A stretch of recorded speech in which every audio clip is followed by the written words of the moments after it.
Benvenuti all'inizio del nostro percorso sulla leadership proattiva. In questo primo capitolo esploreremo un aspetto cruciale che spesso viene frainteso: la differenza tra autorità e autorevolezza. Sapere distinguere e bilanciare questi due elementi è essenziale per creare una leadership che non solo dirige, ma ispira e coinvolge. Questa serie esplora i principi della leadership proattiva, un percorso che vi permetterà di scoprire come sviluppare un'influenza positiva nel vostro ambiente di lavoro e far emergere il vostro potenziale di leader. Le due facce della leadership: autorità e autorevolezza. Comprendere la differenza tra potere formale e influenza reale e scoprire come questi elementi si combinano per sviluppare una leadership proattiva ed efficace. Cosa ci proponiamo di studiare in questo capitolo 1? Avere una chiara definizione di autorità e autorevolezza e le differenze chiave tra i due fattori. Esploriamo come autorità e autorevolezza influenzino la leadership e l'interazione con il team. Discutiamo i vantaggi e i limiti di ciascun approccio. Apprendiamo come riconoscere le situazioni che richiedono l'autorità o l'autorevolezza. Impariamo a valutare e bilanciare questi elementi nella nostra pratica quotidiana per diventare leader in grado di guidare e ispirare. Valutiamo il contesto nel quale ci troviamo. Nel mondo aziendale si tende a confondere il concetto di autorità legato al potere formale con l'efficacia della leadership. Questo capitolo ci guida verso una visione più completa, mostrando come una leadership proattiva e autentica richieda non solo l'autorità per dare direttive, ma anche l'autorevolezza per guadagnarsi la fiducia e il rispetto del team. 3. Focus e obiettivi. Definizione e caratteristiche di autorità e autorevolezza. L'autorità rappresenta il potere formale, la capacità di prendere decisioni e dare direttive. Al contrario, l'autorevolezza si basa sulla capacità di influenzare positivamente attraverso la competenza, la credibilità e l'esempio. Impatto sulla leadership proattiva. Approfondiamo come questi due aspetti siano fondamentali ma in equilibrio. Un leader efficace sa quando fare affidamento sull'autorità e quando lasciare emergere la propria autorevolezza per ispirare il team. Quanto considerato ci introduce alla necessità di bilanciare autorità e autorevolezza nella leadership. Da un lato, l'autorità assicura il rispetto delle regole e delle procedure. Dall'altro, l'autorevolezza permette di ispirare e motivare il team a seguire spontaneamente la direzione indicata.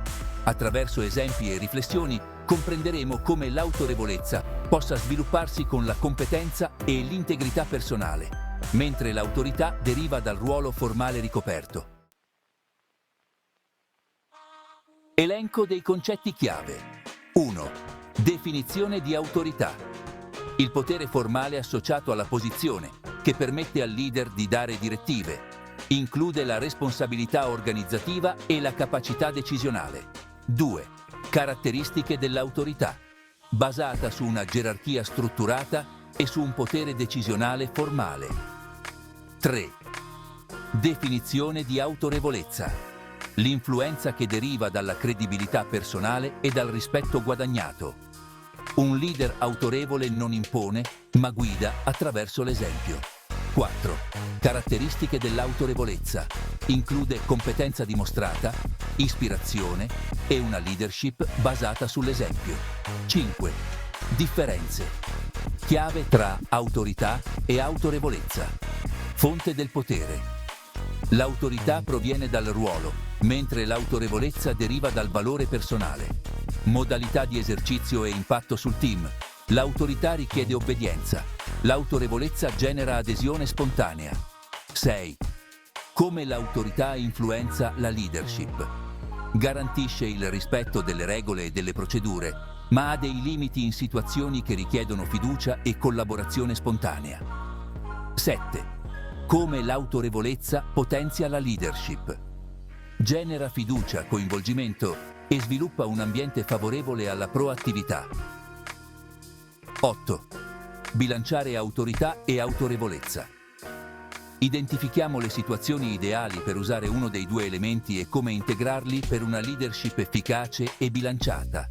9. Impatto sul team. Una combinazione bilanciata di autorità e autorevolezza motiva il team, aumenta l'engagement e favorisce lo sviluppo professionale dei membri. 10. Verso una leadership proattiva.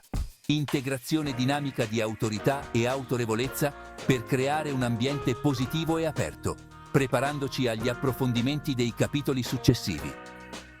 11. Autovalutazione della leadership. Riflessione sul proprio stile di leadership per identificare i punti di forza e le aree di miglioramento. 12. Transizione verso i segnali della leadership. Proattiva. Questo capitolo funge da base teorica, preparando l'approfondimento dei prossimi capitoli dedicati ai 7 segnali della leadership proattiva.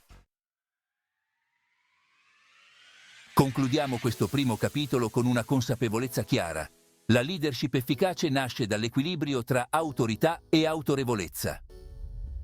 Riflettete su come questi due aspetti si manifestano nel vostro stile di leadership. Siete più orientati all'autorità o all'autorevolezza? Ricordate che è la combinazione dei due a permetterci di creare un ambiente in cui le persone si sentono motivate e supportate a dare il meglio di sé. Nel prossimo capitolo esploreremo come un leader può andare oltre il semplice impartire direttive per creare invece condizioni che favoriscano il successo e l'iniziativa spontanea del team. Invitiamo tutti i manager e aspiranti leader a riflettere su come autorità e autorevolezza operino nel loro contesto lavorativo. Condividete nei commenti come bilanciate questi due aspetti e quali sfide incontrate. Inoltre, ricordate di seguire questo percorso per scoprire come costruire una leadership davvero proattiva e autentica.